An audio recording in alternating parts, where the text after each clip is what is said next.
people why the Iranian nuclear threat endangers the United States, the West as a whole. It's not simply Israel's problem. Iran with nuclear weapons that they can put in the hands of terrorists or launch in ballistic missiles poses a real threat to peace and security around the world. And I think as we approach a potential deal in Geneva that will simply legitimize Iran's nuclear weapons program, we've got to increase our efforts to explain to people what the dangers are. Do you think that America should strike the nuclear reactors in the near future? I think somebody needs to take military action to prevent Iran from getting nuclear weapons. It's a very unattractive option, but frankly, we've made so many mistakes in recent years that we're down to unattractive options. And as bad as it would be to have to take that risk, the risk of an Iran with nuclear weapons is infinitely greater, because not only will it put nuclear weapons in the hands of the world's biggest state sponsor of terrorism, it will encourage others in the region, Saudi Arabia, Egypt, Turkey, and others, to get nuclear weapons as well. So it's absolutely critical that we not allow Iran to cross that nuclear finish line.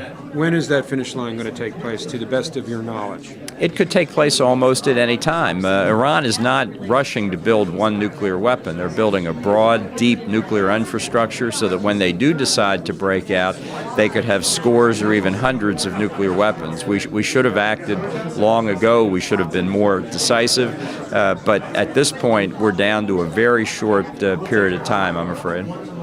When you say short period of time, can you put it in a little bit more definite terms? Are we down to weeks, months? Well, I think it's pretty clear that Iran could create one or two nuclear weapons in a matter of 2 to 3 months, and possibly even less than that. And that's simply based on what we know. I think it's important to underline there's a lot we don't know. We don't know whether Iran has hidden facilities that we're not aware of. We don't know whether Iran is cooperating with North Korea. We don't know where there may be facilities elsewhere in the world. So the confident idea that we have months or years to negotiate is simply badly mistaken. Do you put any credence in the story that there have been missiles sent to Venezuela from Iran, and that Venezuela may be used as a base of their operations for them?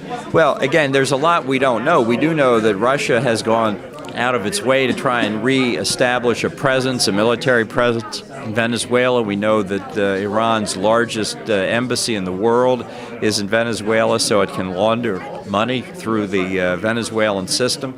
And because Venezuela has the world's second largest deposits of uranium ore. So I think the prospect of cooperation on military matters is not at all unlikely. Thank you very much.